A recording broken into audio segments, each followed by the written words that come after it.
I think we're ready to begin. So hello everyone and welcome to PMP Live. My name is Leah. I'm a bookseller at Politics and Prose, and I truly have the honor of being your host this evening. Thank you so much for joining us and tuning in this virtual format, which continues to allow us to bring these amazing authors and their important words and worlds to readers like you. And it is no exception with our guests this evening. I'm so excited to welcome our very special guest, Emi Watanabe Cohen, along with Van Hoang, as we celebrate the release of Emi's stunning debut novel, The Lost Ryū. It's so beautiful. Before our discussion, just a few notes. If you would like to have closed captioning for this event, please look at the bottom of your screen and click on the live transcript button and then select show subtitle. You can click on the link we'll drop in the chat to purchase copies of Emi's stunning book, The Lost Ryū. Look how beautiful, of course. And you can also check out Van's epic duology, including Girl Giant and the Monkey King, and the newest one, Girl Giant and the Jade War, if you haven't yet, or get them for your friends. Also, if you have a question for a guest this evening, you can click on the Q&A button at the bottom of your screen and add one down there. At the end of our chat, guests will have time to answer some of your questions. You can also vote on questions you really want answered by clicking the thumbs up button at the bottom of your screen.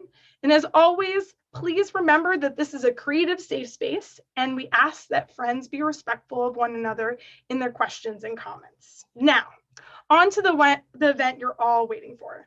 It's my honor to introduce amazing debut author, Emi Watanabe Cohen. Emi is the author of The Lost Ryū, along with the forthcoming novel, Golem Crafters. Since childhood, growing up in the South Side of Chicago, Emi has had a deep love of reading and writing, and even wrote her first novel at 12 years old. Her stories are deeply rooted in her dual Japanese and Ashkenazi Jewish heritage, along with growing up in a multilingual environment. Emi is a graduate of the creative writing program at Brandeis University there. And tonight we are celebrating Emi's magical and thought-provoking novel, The Lost Ryū. Show you this beautiful cover one more time. This novel is a beautiful blend of Jewish and Japanese history and folklore, exploring the weight of generational trauma and memory, navigating identity, and the hope and support of family and friendship, and so much more. And don't forget all the amazing dragons, large and small. And tonight, Emi is joined by fellow author and librarian, Van Hoang. Van has written several epic fantasy novels, including Girl Giant and the Monkey King, Girl Giant and the Jade War, and the much anticipated upcoming novel, Hidden Tales. Van received a bachelor's in English at the University of New Mexico and a master's in library information science at San Jose University. Born in Vietnam, Van grew up in Orange County, California, and now lives with her family in Los Angeles. So now it is my pleasure to pass over this amazing discussion to Emi and Van. The virtual stage is yours. Yay, thank you so much, Leah and Margaret, who is behind the scenes. And thank you so much for Politics and Prose for hosting us. I'm so excited to be here with Emi and to discuss The Lost, is it Ryū or Ryū? Ryū. So Ryū. yeah. Okay. Yeah. All right. Awesome. Yeah, I'm so excited. And I have a lot of very exciting questions to ask Emi. But before we get into that, we're going to do a short reading. So take it away, Emi. Yes. Okay. So this scene is the first time the two main characters, Kohei and Isolde, are forced to interact. They have to have a conversation with each other for the first time. And it goes super smoothly, as you can imagine. So, Mrs. Carter tried to get her daughter to talk a few more times, but it was obviously a lost cause. When the grown-ups settled down among the cardboard boxes to chat about ordinary things, Isolde stayed fixed in her spot as if she'd been frozen there. She kept her eyes looking down, like if she didn't acknowledge that Kohei was in front of her, he might stop existing before they actually had to say anything to each other. Kohei wanted to walk away. Even meaningless chatter would be better than this awkward silence. But he felt weird leaving her there, so he stayed frozen like a statue too. Would he have the courage to break the silence, or would they stand there until the apartment building was demolished in 20 years or so? Okay, Kohei. He steeled himself and took a deep breath. You can do this. You can be gracious and welcoming. Say something friendly in 3, 2, 1. Is it true that there are actually 5 members of the Beatles? He blurted out in English. It was a random, ridiculous thing to say, but at least it was ridiculous enough that Isolde had to look up in order to gape at him. Kohei was relieved to see she actually had a face. It was a warm, expressive face, too, the kind that made it difficult for its owner to lie. Excuse me, she said in English. The Beatles, Kohei repeated. The band from Great Britain, you know? John Lennon and Ringo Starr. Someone at school told me that there are actually 5 of them, but 2 of them are identical, and they rotate positions every few concerts just to see if anyone will notice. And if anyone does notice, then they get to become the super special 6th Beatle, king of all the Beatles. Isolde's mouth hung half open as she tried to make sense of all that. The myth of the secret Beatle was a rumor an older boy at Kohei's school had started spreading at the end of last year. Kohei knew it was too absurd to be true, but it was coming in handy now. Isolde was so busy wondering what he'd just said that Kohei finally had a chance to get a proper look at her.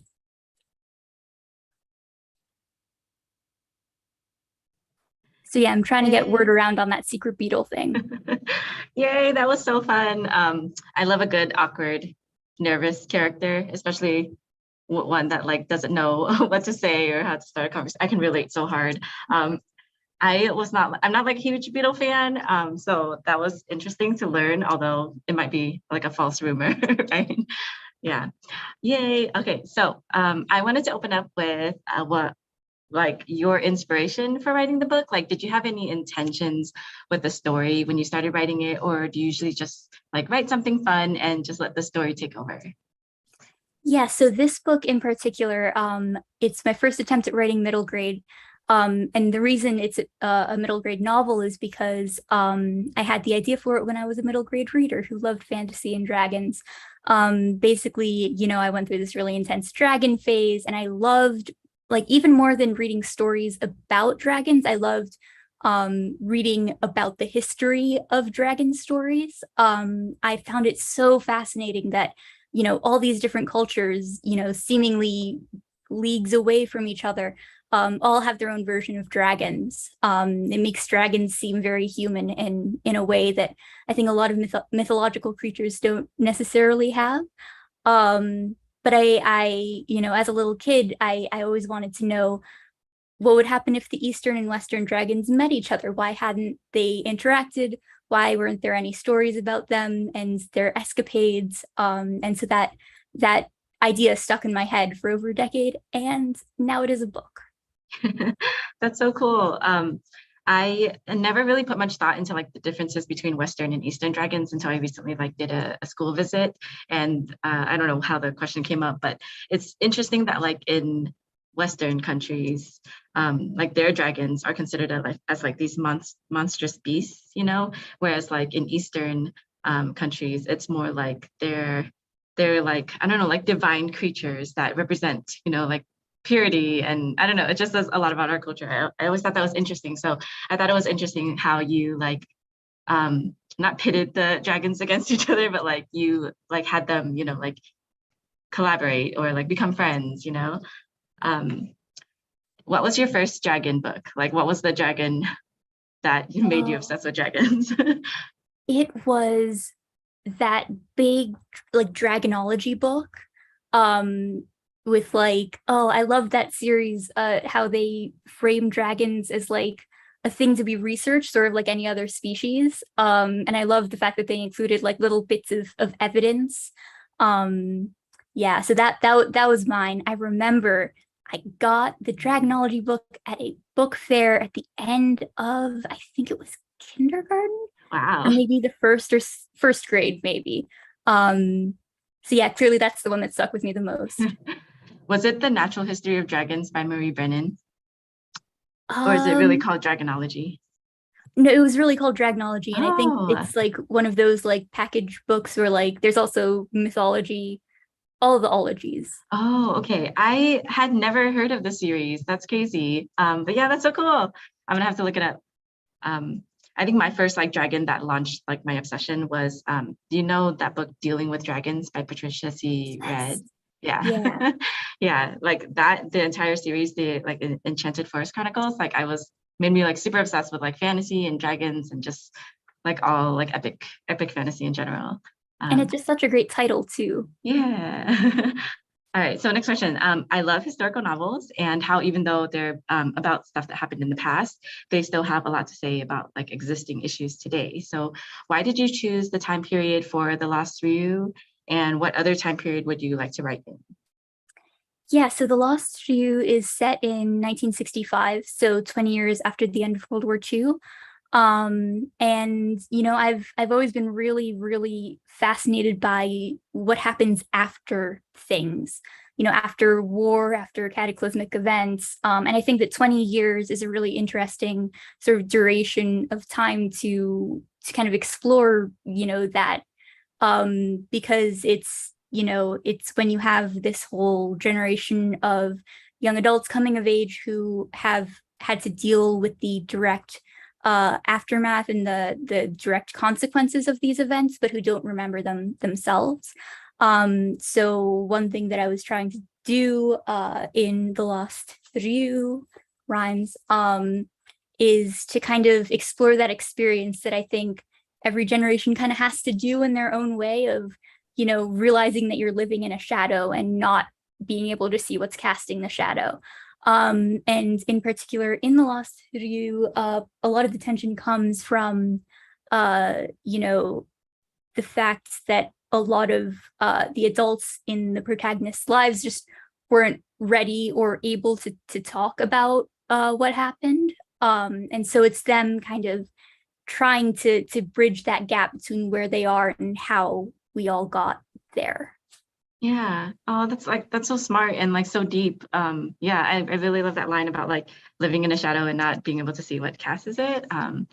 That it makes me like really feel for like the kids who are now gonna grow up in like this post-pandemic world. Yeah, and how it and I affected was them. thinking about that a lot as I was doing a lot of the revisions for the book of like, wow, this is going to be generation defining.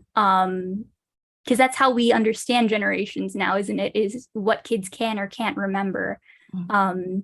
I got the whole living in shadow thing from as I was growing up. Every 5 to 10 years, there would be all these think pieces about, the ramifications of a generation that doesn't remember life before Google or before Facebook and all that.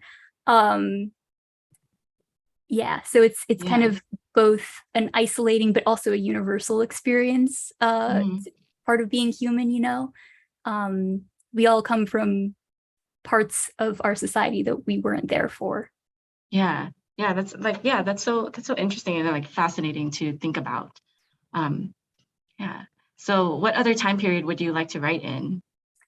Oh, well, okay, so the time period I'm writing about now for Golem Crafters is specifically 2011, because that was a really interesting time in my life. I don't look back on it fondly, but it's been very fun to kind of go back and look at like retro. It's not fully retro yet. It's only been 10 years, but you know what I mean. Yeah. And I think it'll be very fun, writing middle grade, for the first time in a period that I actually lived through. Yeah. And just for the audience who don't know, Golem Crafters is your next book, right? Yes. Yeah. Do you want to give a little pitch about what it's about? Yeah, so it's the story of a set of siblings who one summer learn that they're descended from a long line of golem crafters, so people who sculpt golems in the tradition of Jewish folklore. There are fewer dragons in this book, but I'm hoping that I'll have enough puns to make up for that. Golems are also like a fascinating mythological like creature, I guess. Yeah. Yeah. Have you read that book, The Golem and the Genie by Helena Wecker?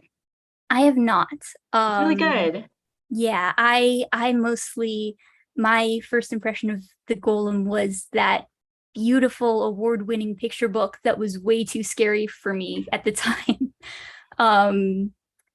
Yeah, but they also are kind of stories in themselves. So yeah, I'll have to write a whole book about it or something. Yeah. I can't wait. I'm so excited for your next book. So Kohei and Isolde make such unlikely friends, but they end up being just what the other person needs. So who are you more like? Are you more like Kohei or are you more like Isolde?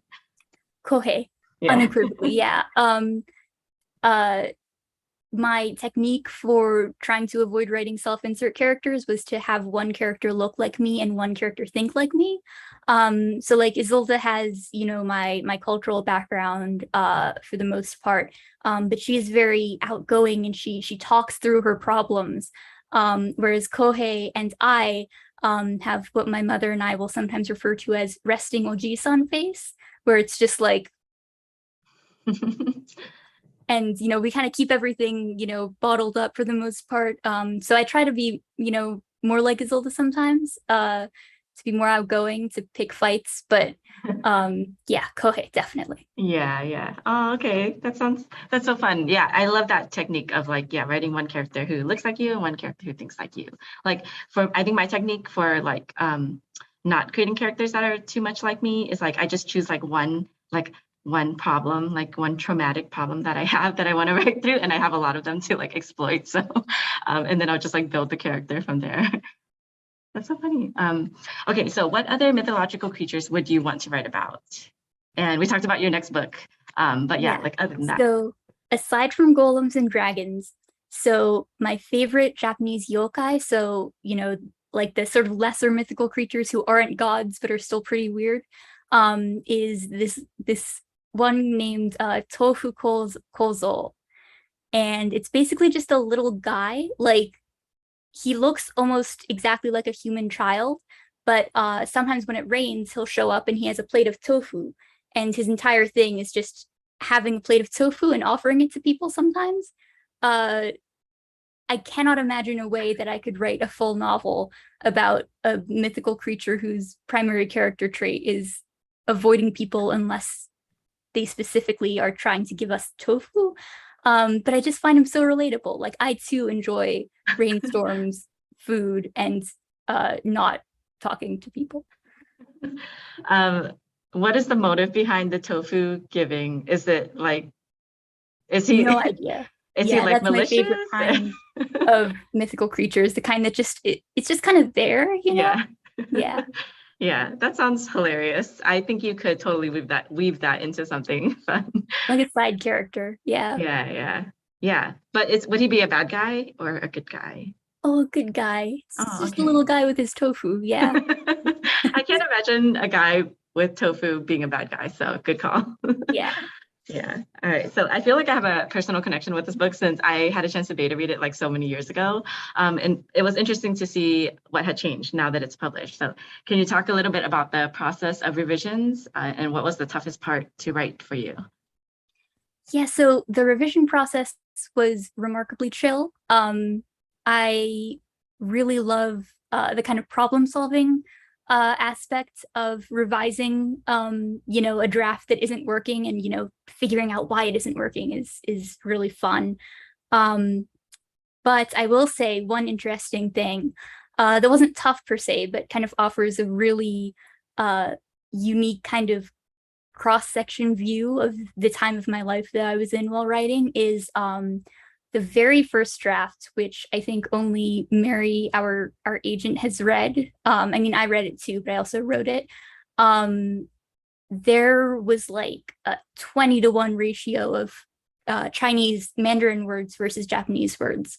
Because at the time I was a sophomore in college, something like that. So I had just started learning Japanese academically at the college level. And I was coming off of over a decade of learning Mandarin, so I was so much more comfortable in Mandarin than in Japanese.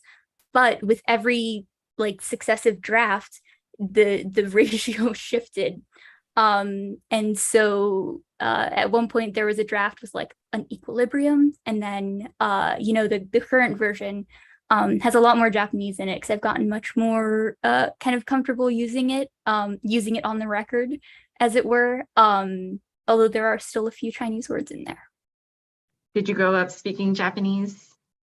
When I was very, very young. And the thing about Japanese, and I think a lot of languages from the region, is that the version of Japanese you'll speak at home as a very young child is like a completely different language from the version that you use with anyone who isn't specifically related to you. So I like to say that I speak older sister Japanese. I can say short, annoyed phrases at someone who is not listening and will not respond.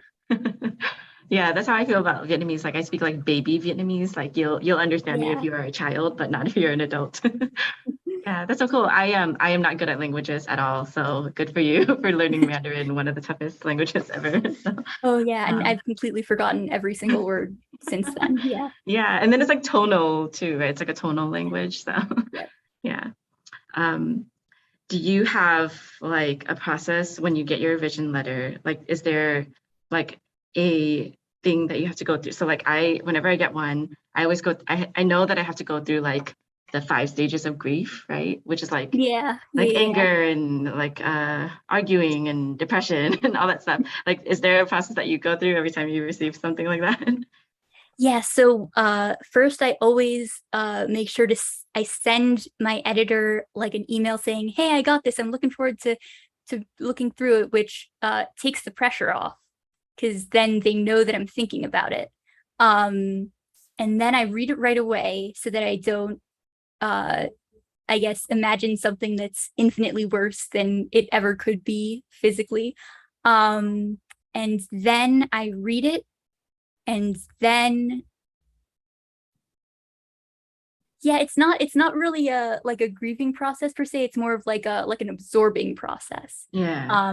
Where I try to like understand it on a deep spiritual level before actually like touching the manuscript. Yeah. You like meditate on other notes and stuff. Yeah. I find that when I like write like journal through the process, it's better. Like I always have to like argue them. There's always like a moment where I'm like, they don't know what they're doing. Like I was correct all along, but of course, like, I get over it. And then like, do you break it down into steps after that? Or do you just like dive into your novel? I usually make bullet points of the really big problems and then avoid them. But then, try to tackle them intentionally. Yeah. Like, do you like, sorry to get so technical. Like I thought that I would like to address like the bigger revisions first, like the big, like huge structural changes first, and then like fix all the little problems after, because whenever you make a structural change, like little problems will follow. But then I feel like that never works for me because I need to do things in chronological order. So like, as I'm making these big issues, like I'll just want to keep reading and change things as they go. So is your process something like that, or? My strategy is to pick a medium-sized problem that I know I can solve easily, and that makes me feel like I'm competent. And then I start looking at the really big problems also kind of chronologically. So yeah, it's all about tricking myself into thinking I can do this. Yeah, that's a good strategy because it's like, oh, I give myself like a personal win. Like, yay, I can do this. Exactly. Yeah. Okay, that's cool. What is your favorite part about writing? The names. I love finding the exact right name for a character. And it can take a while. I think the draft that you read, Yuharu, who is Kohei's have a graphic and everything, little pink dragon friend who is very sarcastic and also my very favorite character. Her name in the draft you read for a very long time was Koharu. Yes. Because I thought it was really catchy to be Kohei and Koharu, but then it turned out it was really difficult while editing because they look like the same name when you're trying to read quickly. But finding the exact right name that like captures their essence is my favorite part of writing. Unfortunately, it's also not a super, big part of it. Yeah, once you have the names, they kind of just stay there. Yeah, but names are like super important. Like as somebody who has like an odd name, growing up, like I can appreciate that. I also love picking out names, but I always get hung up on them, and then I'll spend like 5 hours, thinking of like the perfect name for this character, and like if it doesn't work, then the story doesn't work. So I totally understand. Yeah. So what's a very on-brand theme or like thing that will appear in everything that you write? Memory, absolutely. And the kind of the unreliable, nebulous kind of existential horror that is remembering or not remembering or losing memories or doubting your own memories. I think that memory is a really interesting thing to delve into using the kind of fantastical elements that you and I both have in our books. because I think memory and folklore have a lot in common. A lot of the times they're one and the same. What is folklore if not a memory that we all share together, like a game of telephone with, ancestors we've never met. And memory and folklore, it's all characterized by loss, by inevitable loss of context, of details. But with that kind of plasticity comes, like we were discussing earlier, that desire to put stories together in reverse, things we weren't there for, but that our ancestors have given to us, and that we then build off of. That was deep and probably didn't make much sense. Yeah, no, that was a super smart answer. Like, yeah, I think that's so deep. And then I think that's also like the beauty of stories, that like these characters don't like technically exist, like they're not like physical, but then because everyone reads them and they exist in like, people's subconscious, so they kind of like become alive in their own way, and like memory is like the core of that. So I really love that answer. Yeah, and like that's like something that everyone is kind of afraid of losing, and it's true, it is inevitable. Like you one day, if you live long enough, like you'll probably start to lose some of those memories. So it's like precious. So yeah, I really like that. What books or movies or entertainment influence you and your books, and are you obsessed with any authors right now?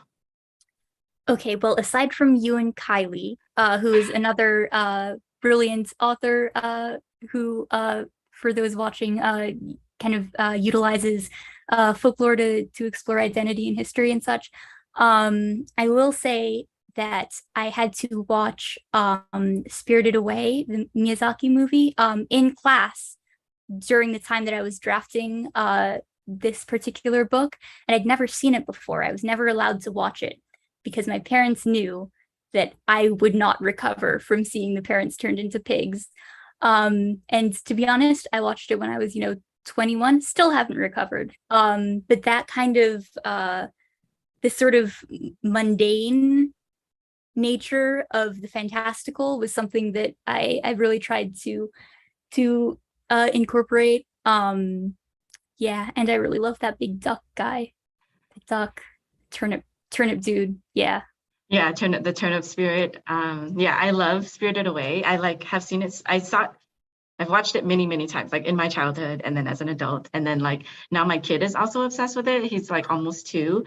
And this is like the first like non-musical movie that he's ever sat through. And he'll just like sit there like riveted. So like every morning we turn on Spirited Away, like while I drink coffee or he drinks milk, and like that's how we wake up, So yeah, I love Spirited Away. Have you seen most of the other Miyazaki movies? Yes, with like varying degrees of understanding them. I will usually watch them in Japanese with Japanese subtitles. So the more complicated ones, like I have no idea what's going on. It's like, oh, there's someone in there flying. That's neat. Yeah. But Totoro is a forever favorite, and it's one that I understand very well because the characters all speak 5-year-old Japanese like I do. So. That's awesome. Yeah. They had a Miyazaki exhibit at at a museum in LA. And I went to see it. It was just like so magical and like so, I don't know, like his artwork and his like way of storytelling they're just, I don't know, they're like genius. And so I was like really obsessed and I started reading like his biography and like his process and his methods. And even though I'm not like an illustrator or like a filmmaker, it's just like interesting or like really fascinating to see like a genius, like how his process works. He captures childhood, but also like existential dread really well, like simultaneously. Again, I would not have recovered from Spirited Away earlier in life. But I think that's something that's really important to keep in mind while writing kids' books in particular is how scary being a kid is. Because there are so many stories that you haven't heard, but that affect you. So yeah. I mean, even watching like Spirited Away as an adult, it's like, it's scary, like I can't believe this is a kid's movie sometimes. So yeah, definitely. What are you watching or reading lately that you love and want to recommend? Okay, so I have been lucky enough to be able to like network and interact with other authors who are debuting this year. And so some of my favorites include Just Right, Jillian, by Nicole D. Collier, I think. I don't know how to pronounce her name, but Just Right, Jillian just makes me smile even just thinking about it. The Unforgettable Logan Foster by Sean Peters, also a delight. I have been trying to read kids' books that, even if they tackle heavy subjects, just are imbued with the hope that I think is characteristic to middle grade in particular. And those are two that I highly recommend if you need to just love a main character. Yeah, okay, I'm gonna look into those. I hadn't heard of them, but yeah, I think middle grade is like the best book to read when you just like need like a palate cleanser almost, or because things in the world are not like amazing or hopeful right now, and like middle grade is like the perfect escape or like uplifting thing that will get you out of like a bad mood. So yeah. Okay, I'm gonna go to author questions soon. I mean, not author questions, Q&A from the audience. I have like a couple fun questions to ask while we're waiting for those to come in. So those in the audience, if you have questions, plug them in our Q&A now. And okay, jumping into like our funner questions. So I think we already talked about this, but what are you working on now or next? Is it Golem Crafters? Golem Crafters, yes. Yeah. So that's something I'm working on. It will be coming out in 2023. We don't have a date yet, but it'll presumably exist at some point. Yeah. Yay. Are you beyond that? Do you have ideas like percolating? Like yes, always. I have too many ideas, none of which will work, but hopefully at least one of them is workable, Yeah. Are you one of those people who can talk about their ideas before they're like fully formed and beautiful, or do you have to wait until they like emerge, I can technically do it. However, I've found that like talking about ideas makes me less likely to actually pursue them. So yeah, I'm going to keep everything close to the vest for now. Yeah, I'm the same way. Like as soon as like I talk about it, I'm like, oh, I don't want to work on this anymore. Like it's no longer precious and sacred. Yeah, like I've already told the story. Why continue? Yeah. That's true. Yeah. Okay. So what would you want to work on if there was nothing like publishing or business related standing in your way? So this might sound counterintuitive, but if nothing publishing related were standing in my way, I would want to write like a really long, super like commercial series of books with like really extensive lore. I want to write one of those series that like, people will talk about later as like, did you know that book 42 had like aliens or like a talking staircase or something like that? And at the moment, I don't think I can be trusted to maintain a project of that size. But someday when I'm older, I will write my long commercial episodic saga for talking staircases. That sounds really good. I can't picture doing something like that either, just because like it was hard, like maintaining a character arc over the course of however many books, it's like that sounds really hard. Like it was hard to do it with 2 books, so I don't think I can carry it on. I'm sticking with standalones for now, I gotta say. Although I guess like books that go on that are episodic like that, I think it's more like it's not really like, because most of the stories you read are like positive character arcs where it's like it goes up. Like usually the character is like bad and they have to learn something and then they become good or something like that. And like those episodic series are like the characters are usually like already amazing and perfect. It's more like external factors that that's what the like monster of the week type things. Yeah, exactly. Yeah, that does sound like a fun story to write. Like I would write like a demon, like the demon of the week or something. Yeah, the yokai of the week. You get to meet the little tofu fella. Yeah. Yeah. Very uneventful book that would be. Yeah. I don't know. I could sit around eating and talking and looking at tofu for hours. So I think it would be a great idea to pursue. Okay, this is my last question, and then we'll move on to audience questions. So what do you hope readers will take away after reading The Lost Ryū? 2 things. Firstly, dragons are cool. But also, secondly, Isolde, one of the main characters, her motivation throughout the latter half of the story is to hatch a mixed dragon, a dragon who's both Eastern and Western. And she kind of does that with the aim of, helping people to understand her experiences. And in that way, dragons they're a very familiar symbolic language that comes from folklore, that comes from this shared folkloric kind of canon that people share, and it transcends cultures almost. And so in that way, she's using dragons as stories. And so I would want readers to feel empowered to make their own dragons and to tell their own stories, because they are a really, really fantastic and crucial way to build that empathy. And yeah, again, hope that was deep and made sense. That was a perfect answer. I totally agree. I hope they get that out of the book too. So yeah, thank you. Okay, so that concludes my my questions, and I think Leah's going to come back. Right. Yeah, thank you so much. This has been awesome.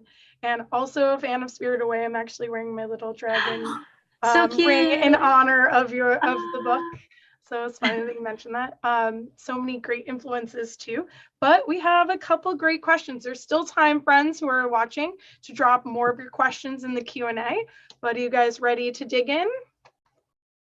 Yeah, definitely. So our first one is from Megan. And Megan says, I love what you said about living within the shadow of something, but not knowing what cast it. Did you tap your own grandparents or family when researching this story?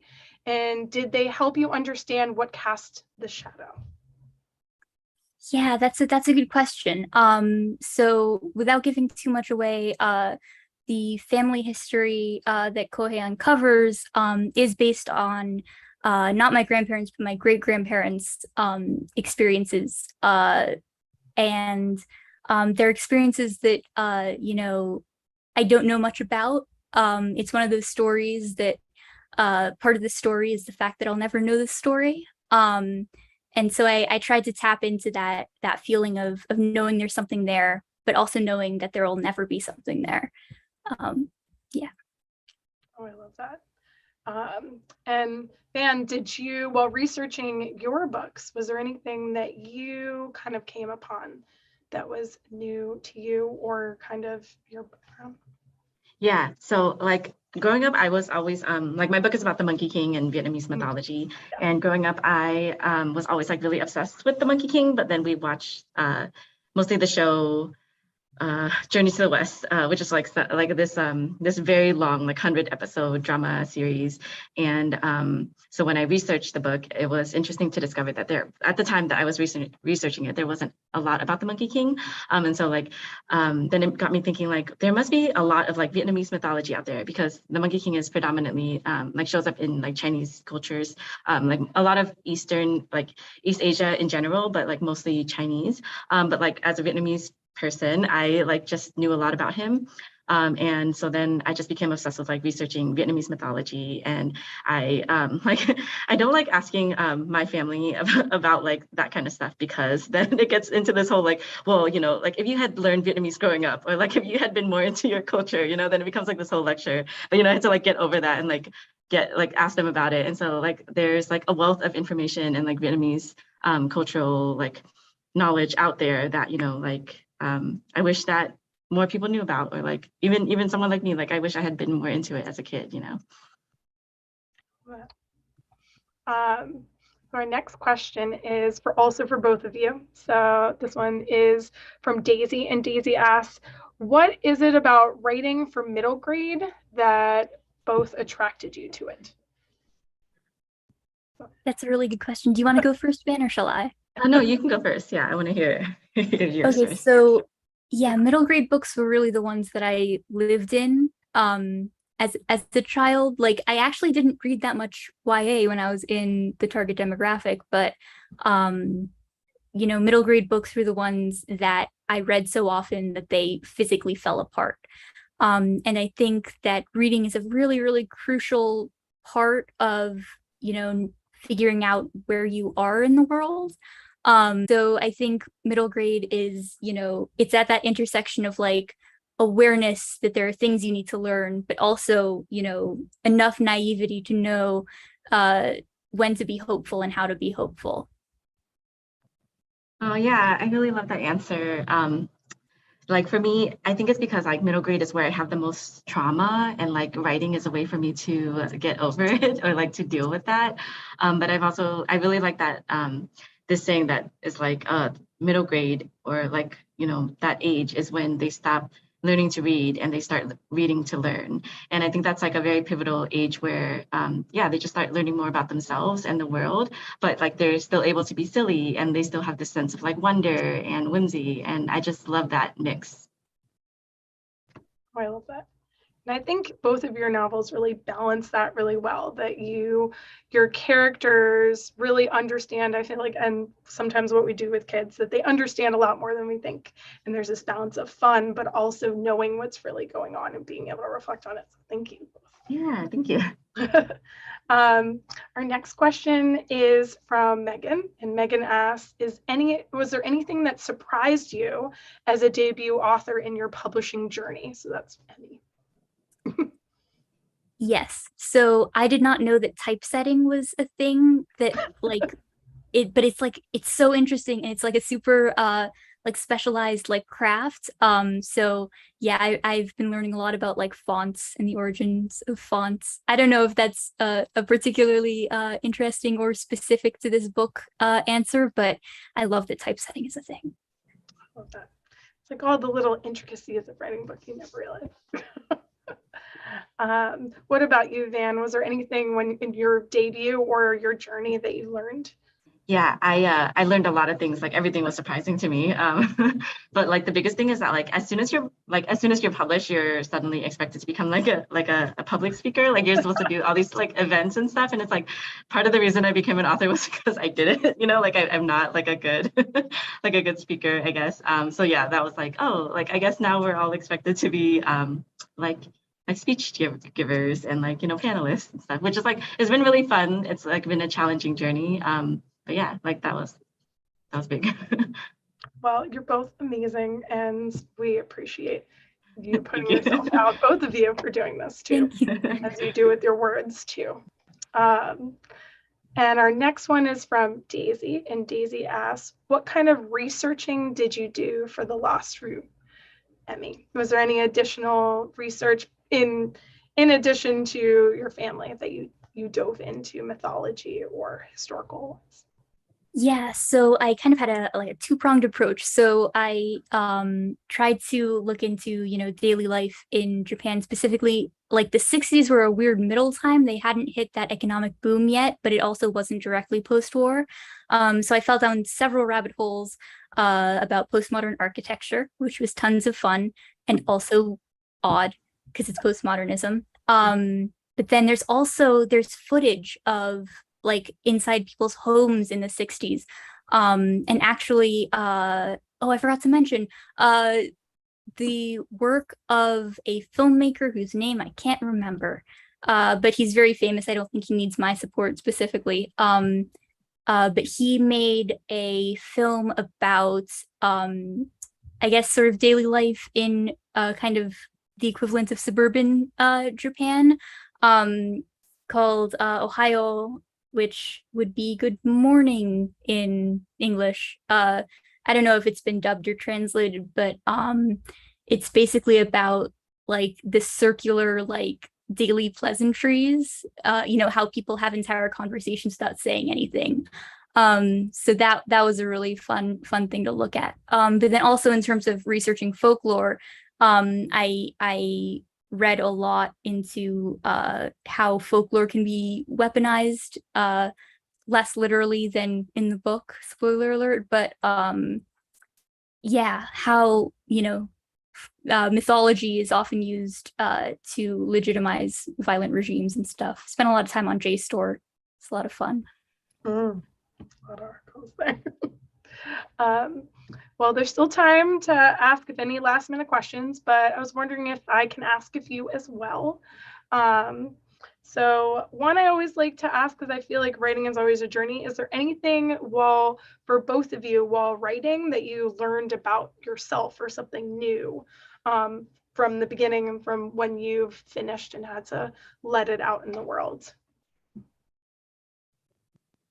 Do Do you have an answer to that, Van? Because I have to think about that. That's a really it's a deeper one. Yeah, kind of. So like before I got published, and even before I got my agent, like when I wrote anything, it was just me. Like I was in charge. I could do whatever I wanted, like do whatever I wanted to the character and plot, whatever. But then once you like get an agent, it becomes more like a collaborative like project, which is not like when you think about like an author, you think about them writing alone in their like little sad like shack or whatever, and like it's really not like that. It's more of a talk than you think. And of course, essentially, it comes down to the author's decisions, when the story gets published. But like I enjoyed that part where it was like, now my characters exist in someone else's head, and I'm not the only person who knows about them. And I really do like the collaborative like change that I had to go through. Yeah, I can't think of anything I learned about myself while writing. I think maybe I didn't do enough introspection.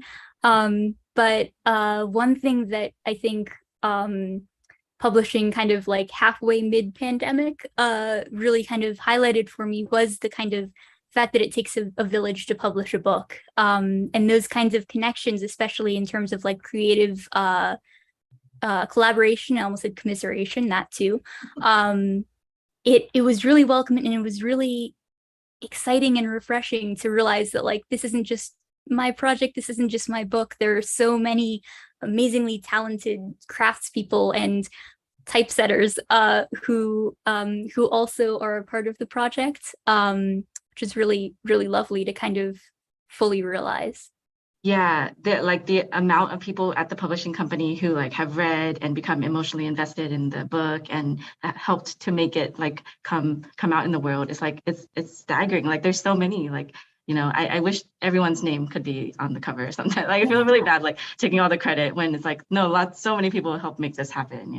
Yeah, exactly. It's like folklore in its own way. Wow, that's amazing. And a fun question for me too is for both there's so many great characters and creatures, and particularly for Lost Ryū, we know that there are these dragon companions like Yoru. So my question is, besides an adorable dragon companion, what other mythological creature or animal, if you could choose, would you want as your companion? I can't just say all of them, can I? Yeah, probably wisecracking or just wise. Usually, definitely, yeah. I think I would probably regret this decision. However, the tanuki, recognizable as Tom Nook from Animal Crossing, supposedly a trickster, but the fact that they exist in real life minus the magic, yeah. Raccoon dogs. They're like raccoons and dogs. So yeah. That's really cute. Yeah. I have an obsession with foxes, and like specifically the nine-tailed fox, which actually my next book is about the nine-tailed fox. But like, if I don't know if like I would want them to be a companion, because like nine-tailed foxes are supposed to be like almost like a bad demon, because they like eat men's livers. They lure men into falling in love with them, and then they eat their livers. But they can be good. I'm certain that they can change for the better. But like, have you both seen his Dark Materials, which is like which is based on the book, the Golden Compass and stuff. So like they're in that world, their souls are like little animals that follow them around. And I always thought it was like interesting how like everyone's like souls like choose like some sort of small portable animal. Like you don't see like a demon that's like a giraffe, like you can't bring your soul, like your giraffe soul, onto like a subway or something. So yeah, anyway, sorry, I totally rambled and didn't stay true to the question. Awesome. Yeah, no, all the coolest mythical creatures are ones that I would get very tired of having around after 24 hours or so. Yeah. I do have a plug. So like I recently read 1,000 Steps into Night by Tracy Chi, and in that there is a I think he's a like type of bird. Oh my god, I'm like blanking on the type of bird. Favorite character. Yeah, there's like a mischievous like bird, but he can shapeshift into human, and he's just like, so I don't know, he's just so endearing and like mischievous, and so like I would want him as my companion, I think. Sadly, we don't have a lot of time left, so I always like to end on this other question. So also for both of you, if you can give your book to one person, past or present, who would you like to give it to? Oh man. Oh, that's a good question. I wouldn't give it to my past self, because I think my past self would just tear it to shreds. Not literally, but I was a very picky reader. I would probably show it to my past self. I'd be like, this is what you can do in the future, but you can't read it yet. No spoilers. Yeah, I guess I would give it to my past self because I wrote it for my past self. Like if I had a book like that, it would have helped me in a lot of ways. But because I work at the library, I do like recommend books to kids a lot. And I always see because like the area I live in is predominantly white. I do see like a lot of Vietnamese like kids come in, and I really do want to like shove all these mythology books at them, like not just my own, but just like, in general, all these like books that would help them in some way, so yeah. Oh, I love that. Just like love librarians and us booksellers. Oh, I wish I can listen to you guys continue to talk, but sadly that's all the time we have tonight. So I hope everybody has grabbed their copy and is all excited to read all of your books. Thank you all so much for your time and for all of your amazing questions.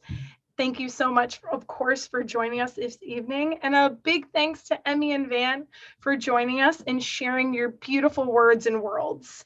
Don't forget, you can still click on the link that will drop in that chat box again to get a copy or two of this amazing book, The Lost Ryū, as well as Van's epic and awesome series, Girl Giant.